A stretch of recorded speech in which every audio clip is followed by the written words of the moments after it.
자, 여러분 반갑습니다. This is week 6 and I will get started by giving an outline of what we are going to in this week class. As usual, we have 3 sessions to do, and the first session will be we will continue with the story about translator or bilinguals. Do you remember what did last class? It was about we put the story on the history context. So we talked about translators, how they get the translators in the conquest history of Latin America. So what was the pattern? Pattern was they took captive of native people and they brought to their Spain and they let them learn the Spanish language. That was the real pattern. It was the pattern for getting the translators in Latin America. It was also interesting to find that who was the first generation of translators in North America? That was Puritan ministers. So they need to learn the native language and the Native American language for the purpose of spread the gospel. And it was also interesting to find the directionality of translation. So it should be the AB translation or BA translation.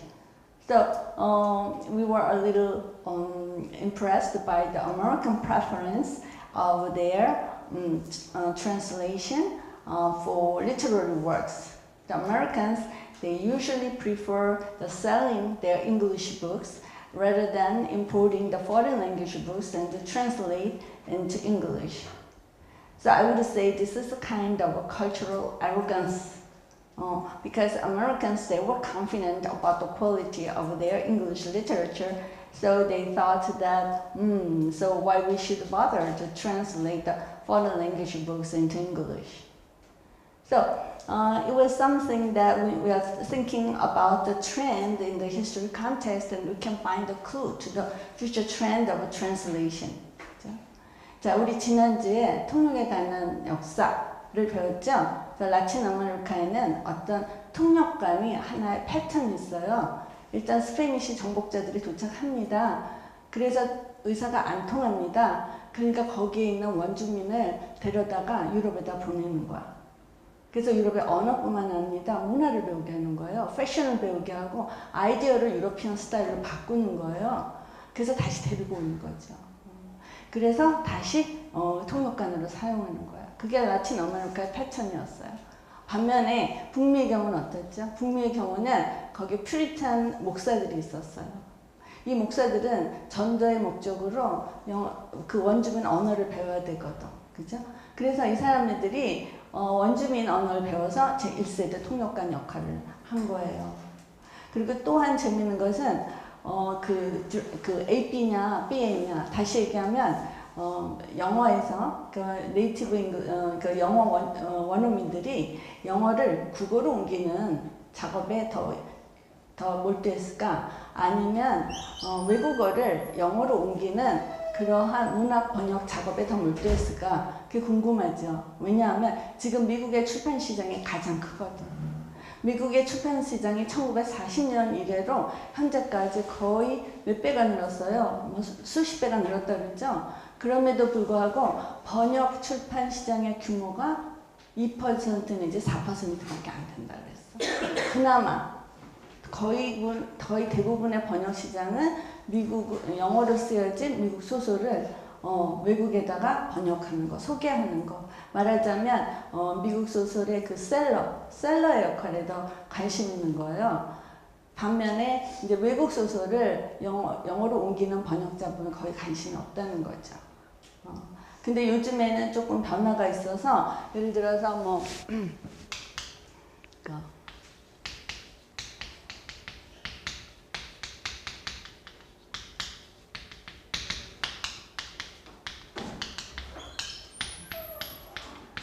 자, 이러한 한국 소설들이 이제 조금 미국의 독자층의 관심을 끄기 시작했어요.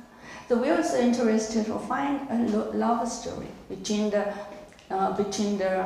client and the translator. The example stories is a love story between the Cortes and Malinche. The Corte is the conqueror of Mexico. The Mexican people, they have no reason to like Cortes because they conquered Mexico. However, how about the Malinche? Malinche used to be a girl in the village. Then she was sold out as a slave. Then Cortes happened to find her. So and one day, the Malinche happened to interpret for Cortes. So in this way, that the Cortes, he began to depend on Malinche to communicate with the native Mexican people.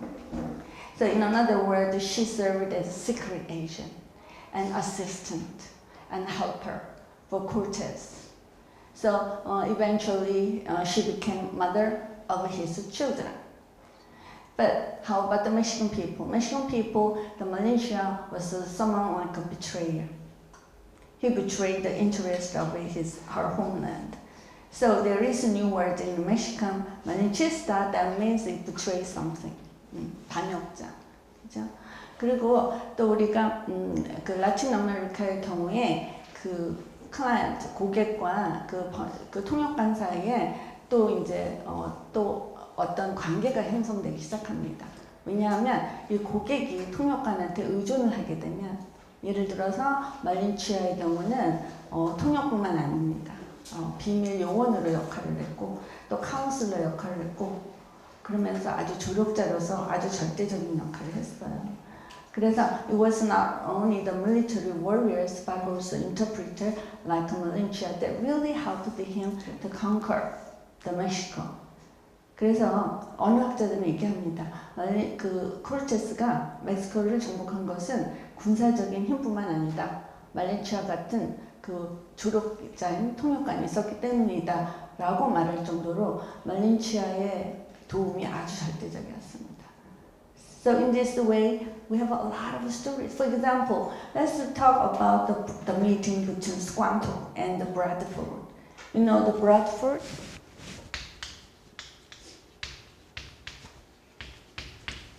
Bradford is the leader of the leader of the first Puritan people who arrived in the Plymouth aboard the Mayflower in 1620. 브래드포드는 1920년 메이플라워를 타고 이제 처음 플라이마우스에 도착한 그 퓨리탄 사람들의 리더였어요.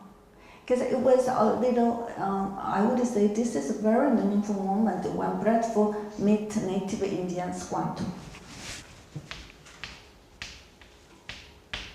자, 스관토를 만났죠. 그런데 surprisingly, the Squanto was native in America, but he speak fluent English. And Bradford, he wrote in his journal, so it is a mystery how he could learn such a fluent English. So Squanto seems to speak even more fluent English than I do. So anyway, the Squanto was essential for the Puritan people to survive the harsh national conditions in the new land of North America. 스관토가 없었더라면 이 퓨리탄족이 메이플라워를 건너온 사람들이 생존하기 힘들었을 겁니다. Why? Because it was 16. Actually, it was third expedition. It was the third British expedition to North America. The first expedition was Walter Raleigh. It was so it failed. Even though it was the first, the Walter Raleigh's expedition to North America failed. And the second expedition was the first successful expedition. That was Jamestown.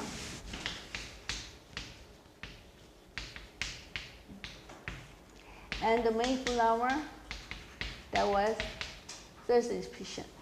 자, 그래서 사실 북미에 제일 먼저 도착한 영국의 탐험대는 월터 럴레이였어요. 엘리자베스 1세 때 탐험가였어. 그런데 실패했습니다.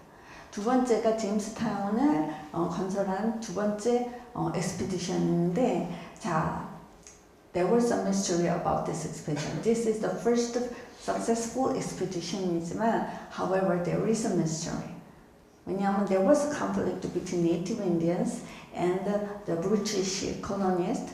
So the British men, they decided, let's go back to our British country. So let's bring some food and some materials for our family to survive. Then, after several months, when they returned to their settlement on Jamestown, they were looking for their family members. It was more than 1,000 members. They all disappeared without leaving any traces. That is still remains a mystery. Why do they disappeared? 자, 제임스타운의 경우는 이게 최초로 성공한 탐험이에요. 그런데 원주민과의 갈등이 있었대요. 그래서 식량이 떨어진 거야. 물자가 부족한 거야. 그래서 장면들이 다시 영국으로 돌아갔습니다. 그래서 물자랑 식량을 가지고 다시 몇 달을 돌아보니까 1,050명의 그 처자들이 다 사라진 거야. 보통 사라지면 흔적이 남아야 되잖아.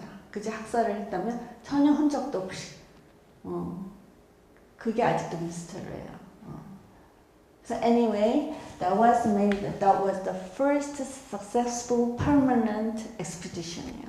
정착한 최초의 영구적으로 정착하게 된 최초의 영국인들이 정착하게 된 게 바로 이겁니다. Anyway, that's why we're talking about squatter.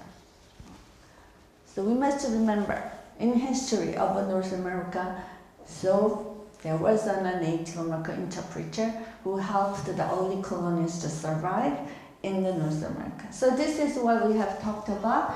So now, today, week 7, we will continue with our story. Now, this time of the why should be English, we'll continue. So why did we this? Why? Because maybe the most of us are the Korean students. So I guess that most of you are interested in translating or interpreting from Korean to English or English to Korean. Yeah? Maybe there are some exceptions, but nowadays there is a new phenomenon in our linguistic society. Why? Chinese is rising. China is rising as economic power. So some begin to question, why not Chinese? Maybe someday Chinese language may replace English as the common language. Then, if that is true, why we should bother to learn English? So this is the question we are going to start to ask. 자, 오늘의 질문은 왜 과연 영어가 계속 링구아 프랑코로 살아남을 것인가? 요즘에 중국이 부상하고 있습니다. 중국이 경제적으로 부상하고 있어요. 지정학적으로. 자, 그렇다면 과연 중국어가 영어를 대체해서 링구아 프랑카가 될 수도 있다는 질문이 생길 수가 있습니다. 그죠? Besides the Chinese, in 1970s, at that time, China just began to open its economy. At that time, Deng Xiaoping, the Chinese leader, he left a final word on the deathbed. He said, he advised the Chinese people, never, you must not show off your muscle until you become powerful. 자, 등소평이 1970년대에 유언을 남긴 게 있어. 중국 사람들한테. 절대로 강해질 때까지는 힘을 과시하지 말아라. So he said to remain in a low profile. Then China began to powerful. 그죠? They began to powerful. The last decade, China changed. Now the Chinese began to have more confidence about Chinese people. They began to be proud of their national identity. Now in recent years, China is having the Chinese dream.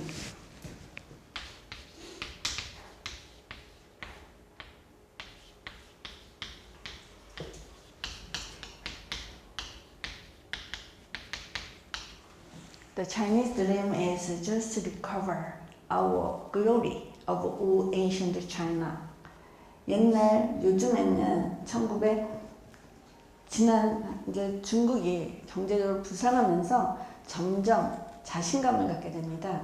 그래서 최근에는 새로운 현상이 일어나는 거예요. 중국론이라는 현상이에요. 이게 뭐냐? 옛 중국의 영광을 되찾아라 라는 게 중국론입니다. So, as we are seeing this new trend, you might wonder, Chinese may replace English as the global language. 그럼 what use is it for us to learn English? So this is why today we are going to talk about why English. So it's a matter of power of its speakers, or it's a matter of the number of its speakers. So we are going to spend the next module to think about why it should be English. Then after we are done with the session 1, then we are moving on to the session 2. Session 2. So far, we have talked about the text reliability.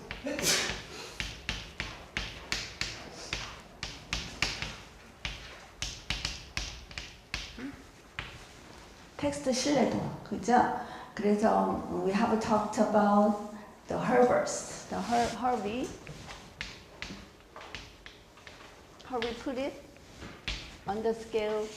So we have talked about the Harvey's way of putting it on the scale.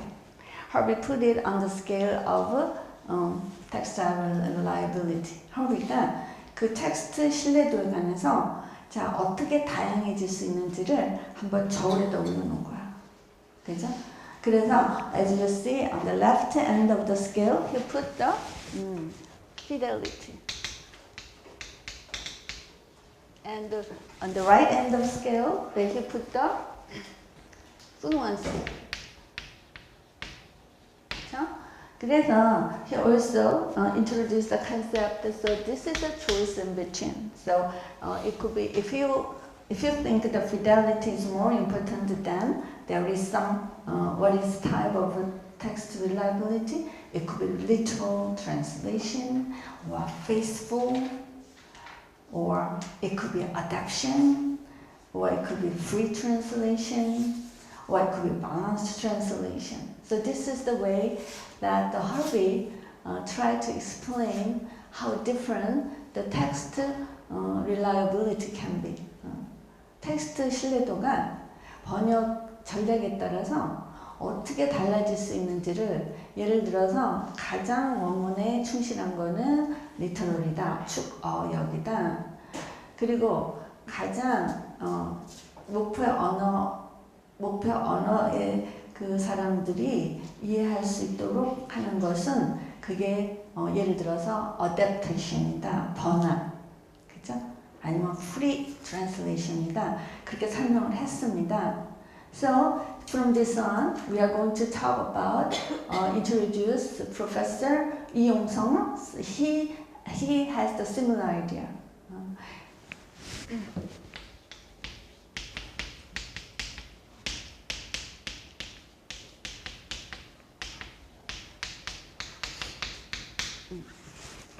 So he is a professor of Busan University. Anyway, he wrote a book, 통번역 이야기. So when I read it, it was interesting to find a parallel between Herbert's way of text reliability and Professor Lee Yong-sung's way of classifying text reliability. 자, 이용성 교수의 이거를 보니까 허버가 이런 텍스트 신뢰도에 따라서 나눈 것처럼 이용성 교수도 이거를 나눴어요. 어떻게 나눴을까? 그걸 we are going to study. 그래서 자 예를 들어 보면 he also started with the 자연성인 충실성이냐 아니면 이 translation should be 자연성이냐 then I would say the 충실성 that corresponds fidelity and also talking about 자연성 is I would say the Harvey's fluency and 그죠? 그 이 교수가 얘기한 충실성이라는 건 하비가 얘기한 fidelity에 해당되고 자, 이 자연성이라고는 하비가 얘기한 fluency and에 해당됩니다. 자, 그렇다면 그럼 어떻게 나누냐? 이 충실성에도 두 가지가 있어요. 하나는 형태적 충실성. In English, 형태적 formal. formal fidelity. And also, there is another type of fidelity that is 역동적 충실성. 역동적, 뭐죠? Dynamic.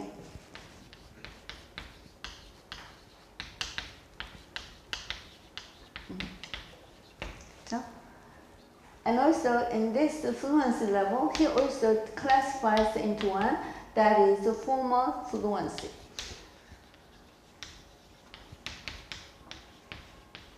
In Korean, I would say 형태적 자연성.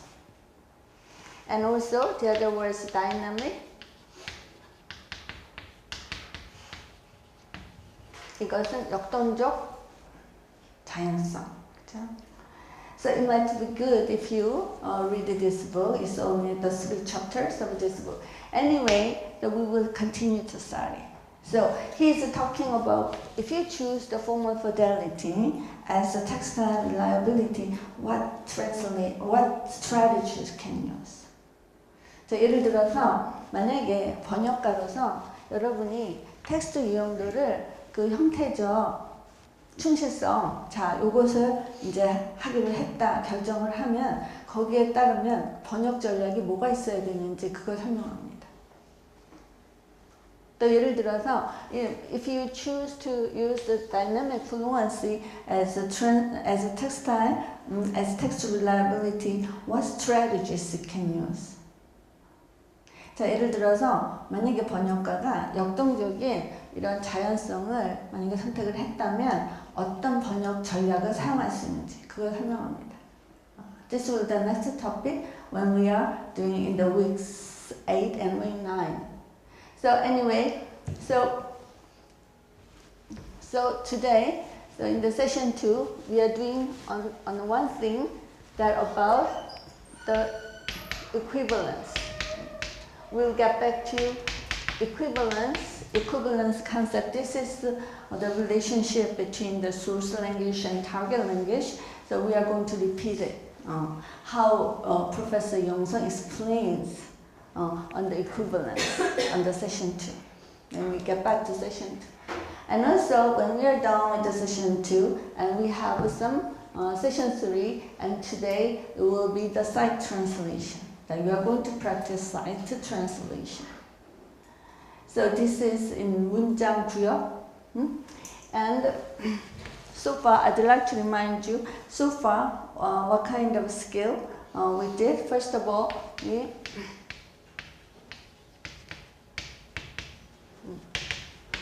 read the text, then recall. Then we also did a paragraph. The paragraph, what is paragraph? When you are reading a text, so you just get the idea. What is the message? Then forget about the source language. Then restructure it and you express the idea and message in your own language. That is paragraph. So some of you did a very good paragraph, so I got it in the selection of a PowerPoint that I will give the chance to announce it. Anyway, the paraphrase, sorry. And last class we did a consecutive interpretation. Actually, I meant to be the consecutive interpretation. I found that you also found that it was too challenging for us to deal with. Why? Because there was a missing connection in between. That is, we should be here. That is site translation. That's why we was in trouble in doing consecutive. 자, 우리가 지금까지 한 통번역의 기술을 하기 위해서는, 기억력을 하기 위해서는 읽고, 해석 읽고, 이제 기억해서 말하는 거, 그 다음에 다른 언어로 표현한 아이디어와 메시지를 얻어서 잡아서 그걸 자기 자신의 언어로 다시 표현하는 거, paraphrase 혹은 분석하는 거. I found some of you did a very good job. 아주 잘했더라고요. 자, 그 다음에 우리 지난 시간에 게 순차 통역이었어요. 그런데 이 부분이 조금 어려웠어. 그 부분이 그 이유가 있어요. 그 이유가 뭐냐? 이 중간에 고리가 빠져서 그래. 그래서 사이트 트랜스는 문장 구역이 가장 중요한 부분입니다. 제가 1학기 때 문장 구역만 했어. 통역 안 했어요. 요새는 몰라도. 그래서 that's why we are practice site translation for session 3. 그죠? 그래서 we are using the same text that we used for consecutive interpretation. 그래서 우리 지난 주일에 했던 똑같은 이제 자료를 갖고 이제 연습을 하려고 합니다. 자, 그래서 자, site translation is in a sense of interpretation이에요. 그러면 simultaneous interpretation이랑 what is the difference between site translation and interpretation? There is only one difference. Interpretation is while listening, then you interpret. Site translation is while we read it, you interpret it. There's only difference between listening and reading. So in most cases, for us, for Koreans, I would say it is easier to interpret while reading than try to interpret while listening. 그죠? That's why we need to very good at site translation. Then that is the way to do a very good interpretation. 동시통역을 잘하기 위해서 동시통역과 문장구역의 가장 큰 차이는 뭐죠? 동시통역은 그냥 들으면서 동시에 통역하는 거고 문장구역은 보면서 동시에 통역하는 거예요. 근데 우리 대부분의 한국 학생들은 들으면서 통역하는 것보다는 보면서 통역하는 게 좀 쉽습니다. 그러나 사이트 트랜스레이션에 익숙해지면 동시통역도 익숙해져서 잘할 수 있습니다. 그렇기 때문에 제가 이제 통번역대학원 다닐 때는 1학기 때는 문장구역부터 확실히 그게 말하자면 동시통역을 하기 위한 기초공사예요.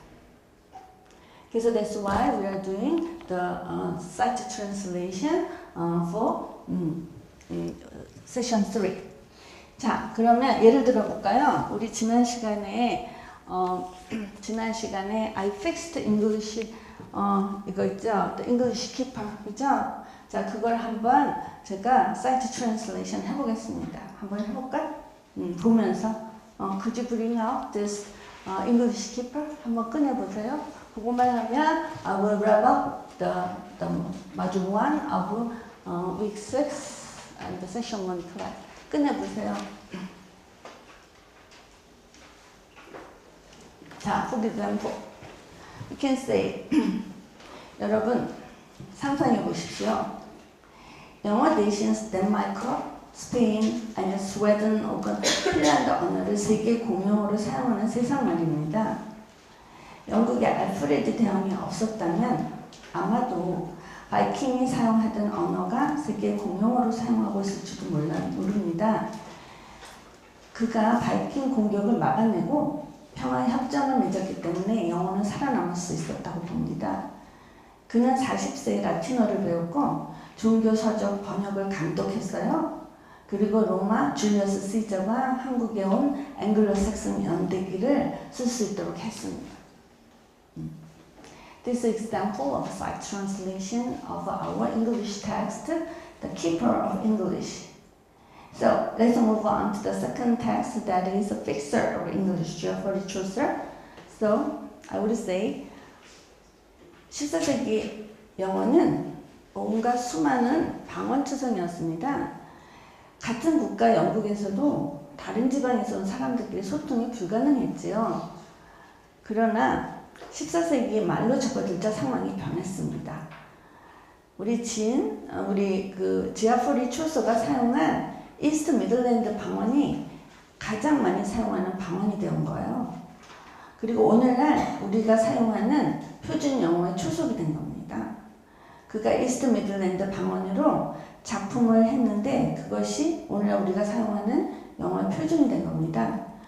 그래서 그의 작품을 읽어보면 좀 어렵긴 해도 비교적 낯설지 않은 이유가 바로 이스트 미들랜드 방언이 초서 덕분에 우리 영어가 주류 영어가 된 겁니다. 그러나 또 다른 이유가 있습니다. 바로 런던의 경제 성장입니다. 그래서 이스트 미들랜드 중심이 된 런던이 바로 영국의 부의 중심으로 떠오른 것입니다.